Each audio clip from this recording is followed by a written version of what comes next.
नमस्कार मित्रों, मैं अशोक कुमार प्रत्यस्त, भूतपूर्व प्राचार्य जवाहर नवोदय विद्यालय।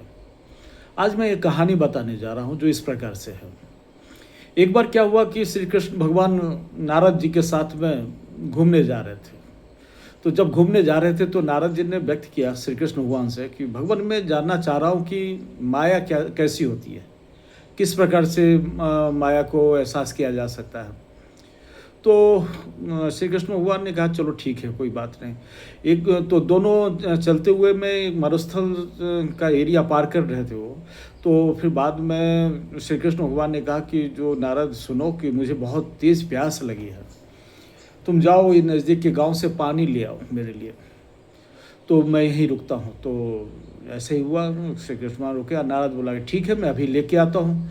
जब नारद निकले गांव में गए और वो गेट खटखटाया, खटखटाने के पश्चात में क्या हुआ कि एक बहुत ही दिव्य सुंदरी लड़की आती है।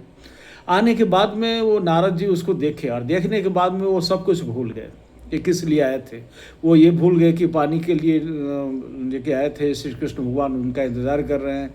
यदि समय पे पानी नहीं मिला उनको तो हो सकता है कि उनके प्राण शरीर से निकल जाए। ये सब कुछ भूल गया और वो सिर्फ उस सुंदर लड़की के मुँह में एकदम से मतलब समर्पित हो गए और फिर बातचीत दोनों करने लगे। फिर उसके पश्चात क्या हुआ कि उनकी इच्छा हुई नारद की कि क्यों नहीं हम उससे शादी कर लें। और इसी क्रम में फिर उनके ये शादी के प्रस्ताव को लेके उस लड़की के पिता से नारद संपर्क करते हैं और उनके पिता की सहमति से उन दोनों की शादी हो जाती है। शादी करने के पश्चात वो खूब बढ़िया से रहने लग जाते हैं। इस प्रकार से 12 साल व्यतीत हो जाता है। इसी बीच उनके सास ससुर सब मर जाते हैं। मरने के बाद उनके ये धन संपत्ति जितना भी है उस सब का मालिक हो जाते हैं और अपनी पत्नी के साथ वे आनंद से समय व्यतीत करने लगते हैं और 2-3 बच्चे भी हो जाते हैं। इसके पश्चात क्या होता है कि एक बार भयानक एक बाढ़ आती है और बाढ़ ऐसी भयानक आती है कि जो नदी के दोनों किनारों को तोड़ के पानी पूरा गांव में फैल जाता है। फैलने की स्थिति में नारद क्या करते हैं कि दो बच्चे को तो हाथ से पकड़ते हैं, एक हाथ से अपनी पत्नी को पकड़ते हैं और एक बच्चा जो है उसको कंधे पर ले लेते हैं और पानी का जो मतलब क्षेत्र है उससे निकलने की कोशिश करते हैं। इसी बीच पानी का ज़बरदस्त एक लहर आता है और ऊपर का जो कंधे पर बैठाया हुआ बच्चा है वो गिर जाता है।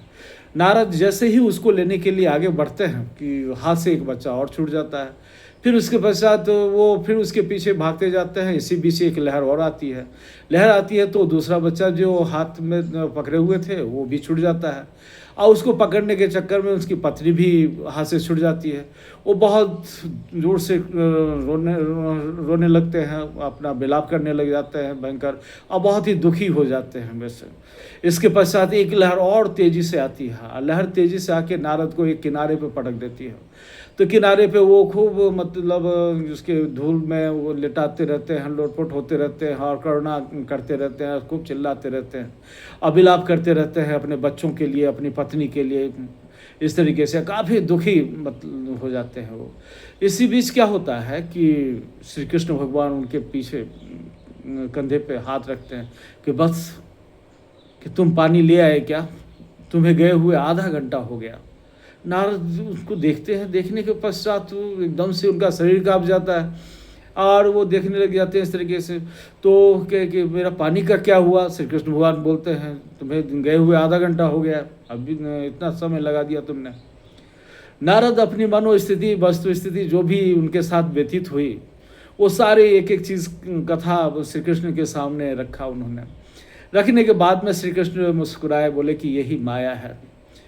कि तो अब नारद को एहसास होता है कि वास्तव में ना है ये माया कितना मतलब किस तरीके का है और जिसको उन्होंने मतलब एहसास किया। मित्रों, वास्तविक दुनिया में भी इसी तरीके की बात है। जब जो हम लोग सभी जानते हैं कि जिसने जन्म लिया उसकी मृत्यु निश्चित है, ये कोई भी मृत्यु से बच नहीं सकता है। लेकिन उसके उपरांत भी पूरी ज़िंदगी भर जो आदमी है वो झूठ सच, धनोपार्जन और ये ऐशो आराम, भोग विलास, इन सब में लिप्त रहता है और ये भूल जाता है कि उसकी मृत्यु भी होगी और यहाँ से खाली हाथ वो चल जाना भी है। इन्हीं माया में, इन्हीं सब चीज़ों में, भोग विलास में, ऐशो आराम में पूरा ज़िंदगी भर व्यतीत करता हुआ चला जाता है। तो यही वास्तविक माया है और इस माया पे जिसने विजय प्राप्ति कर ली, इससे जो जो हट गया, जो सत्य है उसको पहचाना, उसके प्रति मतलब अपना समर्पित रहा, उसके लिए सत्य को जानने की कोशिश किया। वास्तविक जीवन तो उसी का जीवन है, वही सत्य है और वो जिसको जानने की आवश्यकता होनी चाहिए। लेकिन वास्तविकता यही है कि ये सब को भूल के, जो यथार्थ है, सब जो सत्य है उसको भूल के बाकी यही माया में मतलब आदमी लिप्त रहता है, भूल जाता है जो वास्तविक है क्या। तो ये माया को इस तरीके से श्री कृष्ण भगवान ने व्यक्त किया और एहसास करवाया श्री नारद जी को, और जिससे कि नारद जी उसको एहसास कर पाए और उनको ज्ञान की प्राप्ति हो जाती है इस तरीके से। बहुत बहुत धन्यवाद।